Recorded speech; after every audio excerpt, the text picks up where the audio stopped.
And we're back. Welcome back from the weekend and happy Tuesday. Today, we will continue on with our discussion of the logistic regression, an augmented linear model. But before we begin, some administrative bits. Here's the reading. Written exam number 1 was last week. As you all know, project number 2 is due this evening, the 9th, at the usual 11:59 and 59 seconds. So why don't we continue? When we last left off, we talked about the logistic regression model, where we're trying to model the target probability. Now, we computed that using the logistic function over our weighted sum, our score. And this logistic function takes our score and remaps it into the closed interval between 0 and 1 on the real number line. And so when we wanted our measurement of coincidence between our hypothesis h of x and the ground truth target function, we modeled that with this theta, our logistic function of y, the label associated with the ground truth or the unknown target function, and the score associated with the hypothesis w transpose x.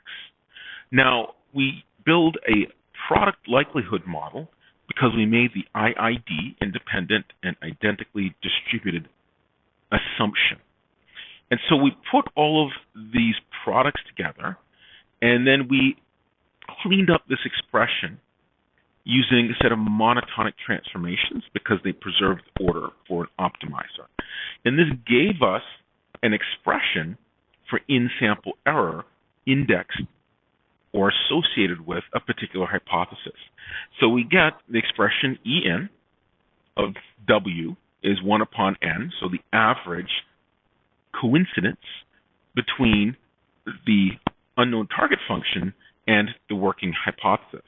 So that's En is 1 over n times the sum. Little n goes from 1 to big N, the data set size, of ln, 1 plus e to the minus yn w transpose xn. And we said this expression has a name. It's called cross-entropy error. And so for linear regression, we had a closed form solution using the squared error loss, that measurement of coincidence between the unknown target function, our labels yn, and the score associated with our hypothesis w transpose xn. Here in logistic regression, our expression is similar, except our pointwise error is different. It's the cross-entropy expression. And so this expression is convex. And because it's convex, it means it's amenable, our cross-entropy error, it's amenable to iterative gradient descent. So when you take the gradient, because it's convex, you will always, by pursuing the gradient or the direction of steepest gradient, you will always reach the minimum. And so you can actually find a W hypothesis, working hypothesis, that minimizes in-sample error, most closely coincides with the unknown target function. So why don't we continue forward and let's look more at our logistic regression. And so in this particular example, we have a multi-dimensional surface. And so each parameter for our weight vector, for example, would represent some choice or degree of freedom that you can change and associated with a setting for a different hypothesis or particular hypothesis that would represent, for example, maybe this is position W1, and maybe this axis represents position for W2, the second position in the weight vector. And so in that case, every position in this W1, W2 plane is going to be associated with an in-sample error. So associated with each instantiation of a working hypothesis, you're going to have an error, and let's call that our scoring function on this third axis here. And so when you're performing gradient descent, essentially what you're doing, it's akin to taking a marble, putting it on this lumpy surface representing the in-sample error or the scoring function, and letting it roll downhill. Now, of course, sometimes it rolls downhill and gets stuck in a local plateau, a so-called local minimum. And you have a bunch of local minima on your error surface, your scoring function. And the hope is that you can get this marble by pursuing the direction, for example, that direction of steepest gradient. You can get this marble to roll into the deepest depth associated with the smallest of the local minimum. And so that's the goal that we're after. And my depiction of this error surface or scoring function is only theoretical in nature because in practice, you don't get to see the entire surface. What you really see is for a patch of surface around the current considered score associated with the coincidence on your data set between the current working hypothesis and the unknown target function, what you really see is a patch of that error surface. And so what this gradient descent does says, for a patch, look at the region of steepest descent, and then take a step in that direction, and then you have another patch. You take the gradient and take a step in that direction, the direction of steepest descent, and then you have another patch, and maybe that direction of steepest descent has changed. Maybe you're going in this direction. And so by piecing together this pursuit of the direction of steepest descent, the hope is that you can walk down the gradient for this error surface or scoring function in order to find the smallest among the local minimum. And that's going to be your global minimum. There it is. All right. So why don't we continue on? And logistic regression takes an iterative approach to gradient descent. So again and again and again, you're going to take a step, compute the gradient, take a step, compute the gradient, repeat, repeat, repeat, until in-sample error no longer changes very dramatically. Okay, and then it's considered converged. So a method then for nonlinear optimization, because the surface is nonlinear, it's very lumpy, you start at some initial working hypothesis, W0, time step 0, and then you take a step in the direction along the steepest slope. And so let's imagine then we have a fixed step size. At time T1, W1 is going to be the value of the weight vector, our next working hypothesis. It's going to be equal to the initial working hypothesis plus step size eta in the direction v hat, the direction of steepest descent.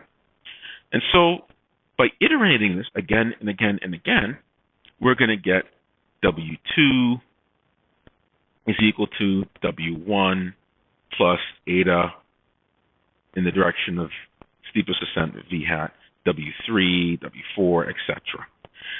But the key question is, what is this direction v hat, this direction of steepest descent?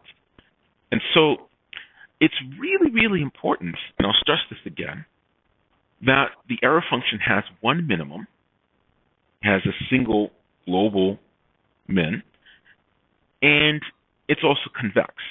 That means it's not going to be susceptible to poor initialization. You're going to start this initialization at any initial value W0. W0 could be down here. W0 could be up here. And it's going to find its way to that smallest among the local minima, namely the global minimum. Okay, so this begets the question, because a key consideration here is what is the direction, v hat, the direction of steepest descent, steepest slope for the gradient. Because recall, you're doing this one patch, one local patch at a time. So let's take a look at this minimization of in-sample error. Now, of course, from one round to the next, En is going to change. And this En, the change in En, delta En, is going to be the difference between the error function, our in-sample error, at the first hypothesis under consideration we're subtracting that from the next hypothesis under consideration. And so we go W0, W1, W2, and so forth over time for each iteration of this iterative logistic regression, this gradient descent. So we're going to write this delta, the change in in-sample error, is En of W1, so that's at time t equals 1, minus En at W0, that's at time t0, the initialization. So that's what it means to have a difference, delta, in our in-sample error. So now, let's take our expression for the change in in-sample error, and we're going to expand what W1 means. W1, as we said in the previous slide, is the same as taking W0 and taking a step, that's how we got to W1, taking a step of size eta in the direction of steepest gradient V hat. And so we're going to replace here our expression for W0 plus eta in the direction of V hat. We're going to use that as a replacement for W1. And so we're going to subtract from that En at W0.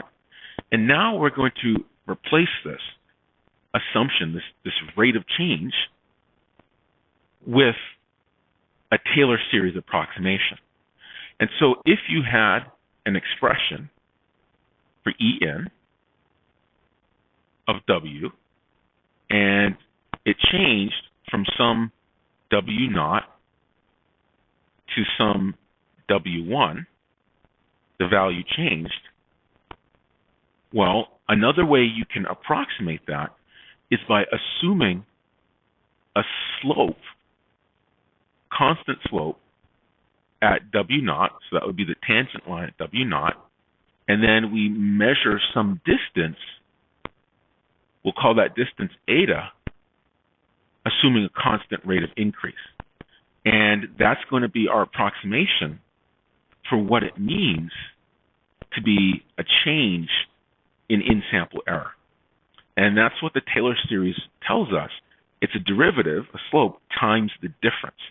And it's an approximation for the actual value associated with a change in a function.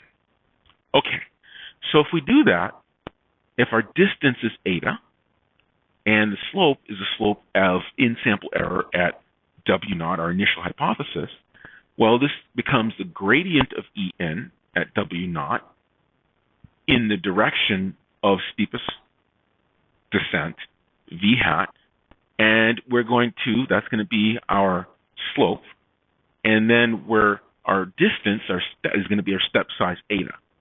And so we have eta times the gradient of in-sample error, En, at the initial hypothesis, W0. And we're going to transpose that because this is linear algebra, and we multiply that or project that onto or in the direction of steepest gradient, V hat. Now, of course, in the Taylor series approximation, we have other terms, higher order terms. We don't care about the higher order terms, so we'll just absorb that in big O notation as a function of eta squared. All right, so if we think about what happens when we talk about this change, this delta, a step size in the direction of steepest descent, step size times constant slope, assuming constant slope, let's look at what this value could be. Now, of course, if you have, for example, a gradient, and let's draw that gradient tangent at a point on En, and that's that. Let's call this graph in sample error.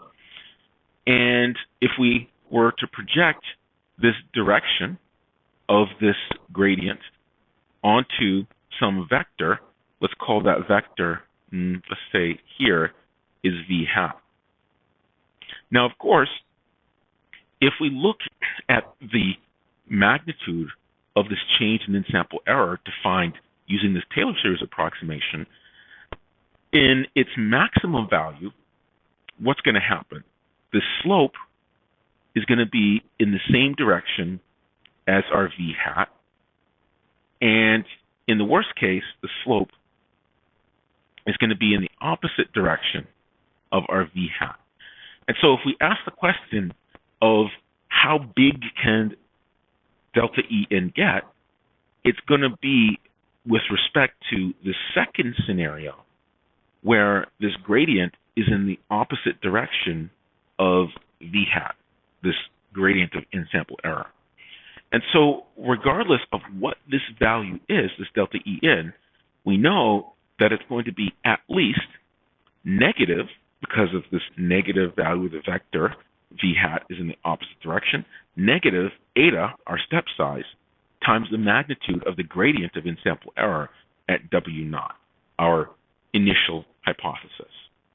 And so now, if we take a look at this, we want to know what this v hat is. We just got done saying that the gradient of En is just gradient of En.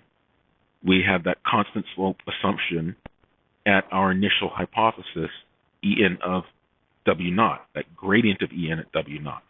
Now, of course, that has a magnitude, but we want to know the unit vector. We want to know just the direction.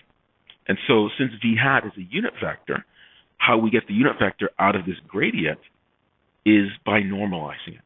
So we take this gradient of En at W naught, and we divide it by the magnitude of the gradient of En at W naught.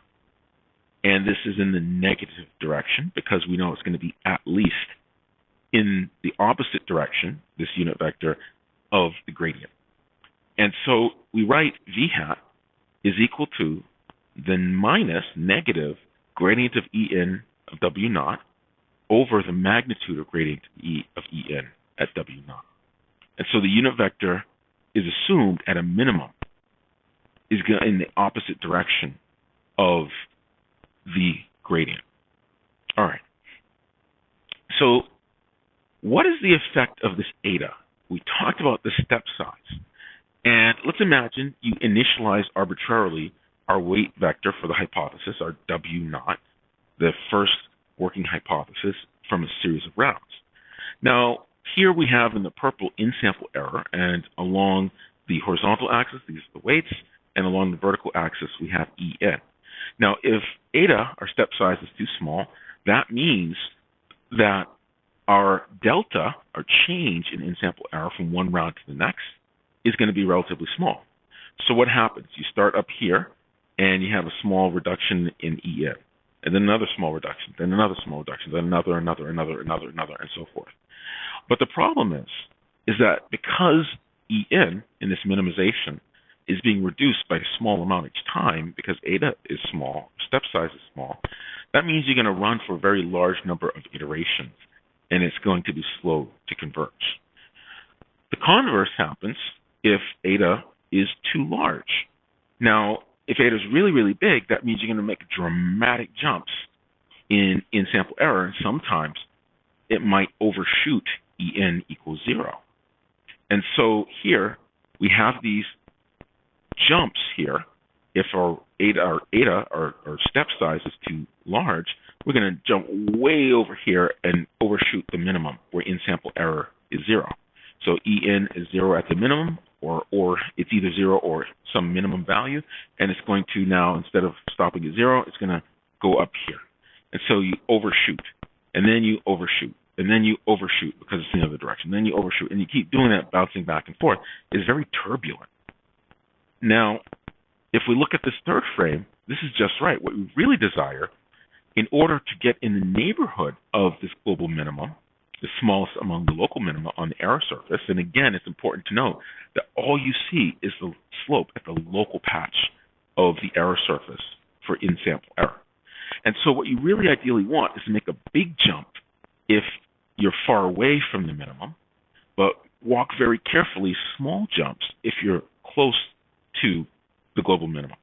And so what we really desire to minimize En is to have a variable or adjustable step size eta. And so instead of your change in weight value, delta W, to be some step size eta in the direction v hat of steepest gradient on the local patch, instead of that, what we're going to do is we're going to make it proportional. And so we're going to take our expression, and because it's going to reduce, it's at least a minus, we have our minus eta, and then we're going to substitute in our unit vector v hat. So we get this minus eta, the gradient of En at our initial hypothesis, W times step 0, over the magnitude of the gradient of En at time step 0, our initial working hypothesis, W naught. So we have the gradient of En at W naught over the magnitude of the gradient of En at W naught. So that's our step size, eta, and we have the unit vector, that's going to be our v hat, the direction of steepest gradient. So now, instead, what we're going to do, because we want it proportional to the size of the error, we're going to take this expression for delta W and we're going to multiply by the magnitude of the gradient of En at W naught.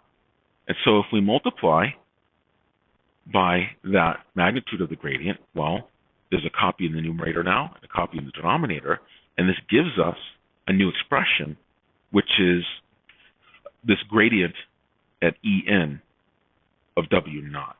Now, of course, here, this is a different eta. It's a different learning rate.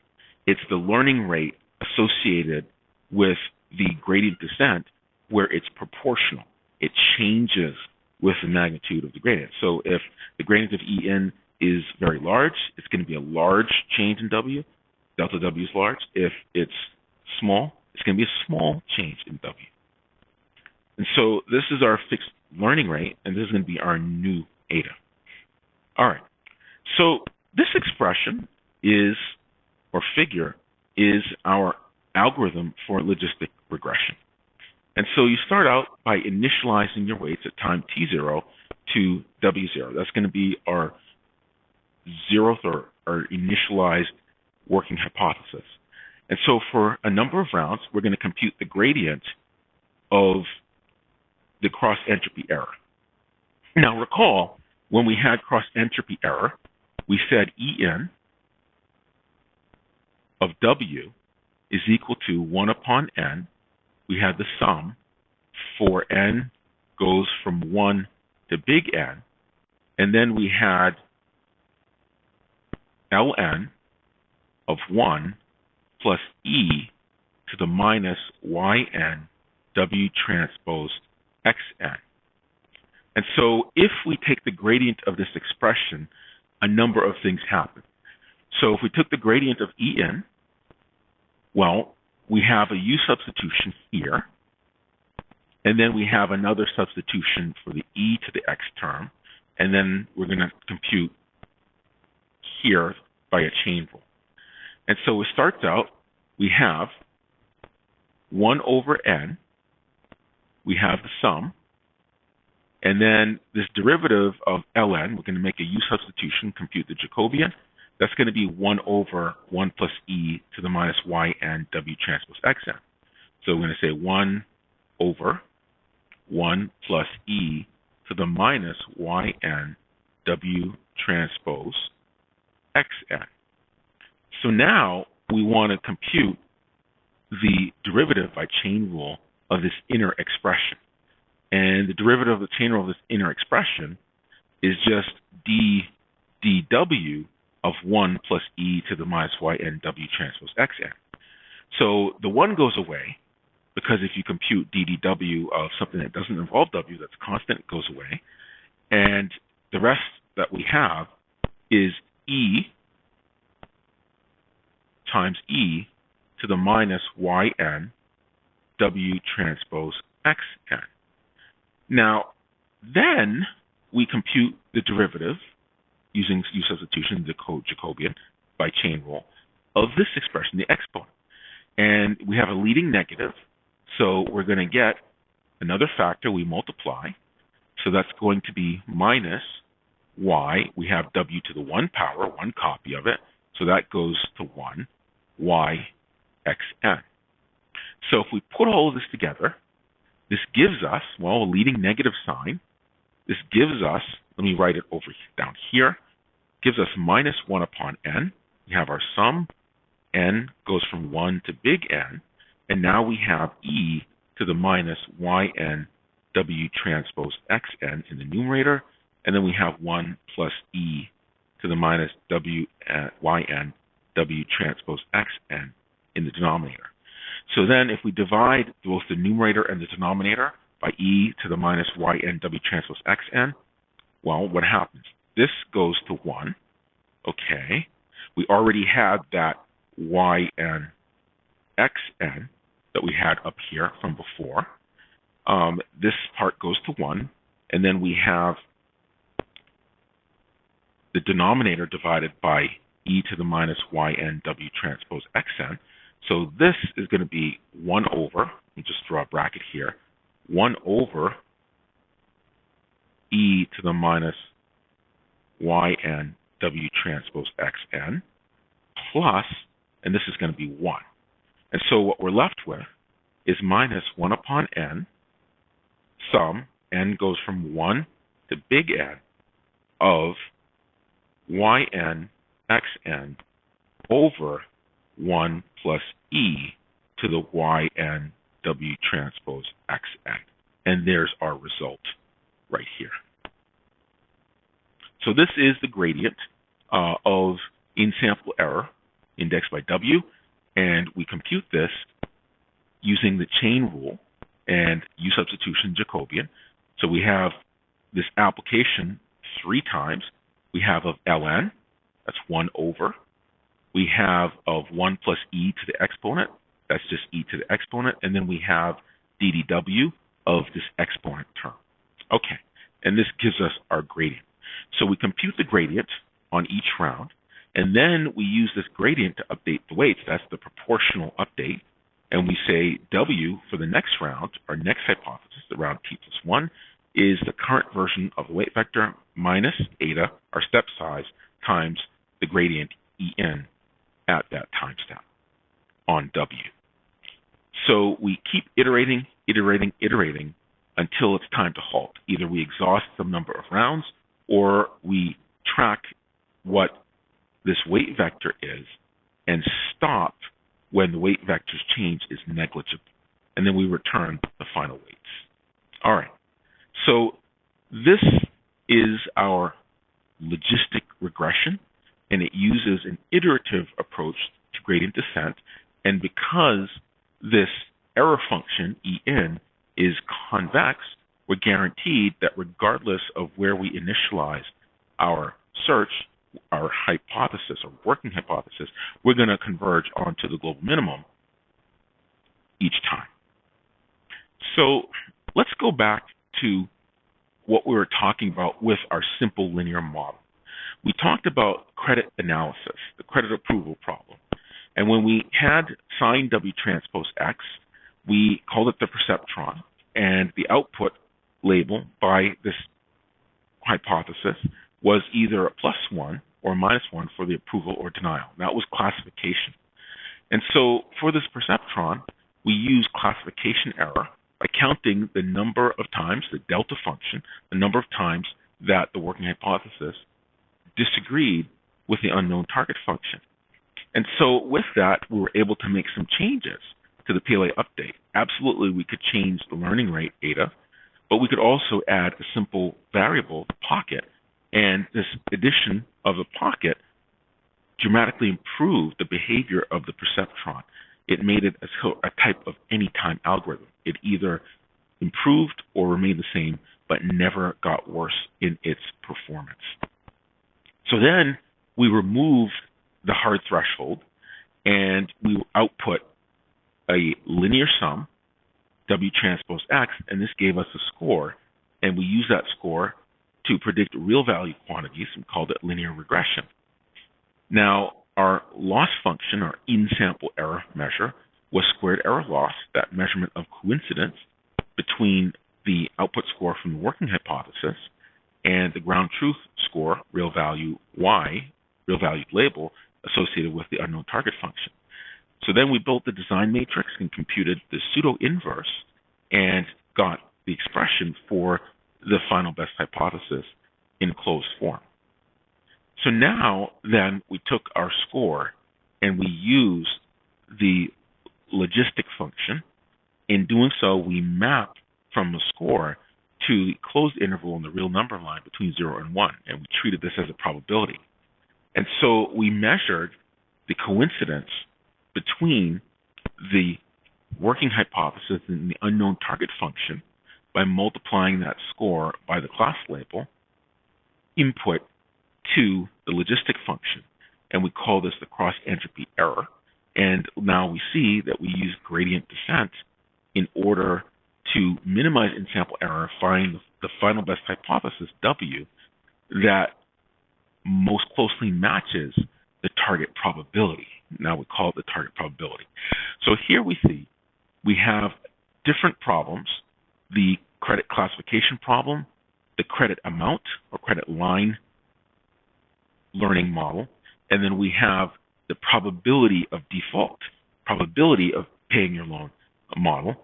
Through the linear model, we can do lots of different things just by tweaking things such as the error measure, pointwise error measure, by changing the algorithm, and also by changing the way you minimize in-sample error. And so this just goes to say you can do a lot of things. Here with this lowly, simple, modest model, the linear model, but by changing different aspects of the problem, you can get classification, you can get regression, or you can get learning a target probability.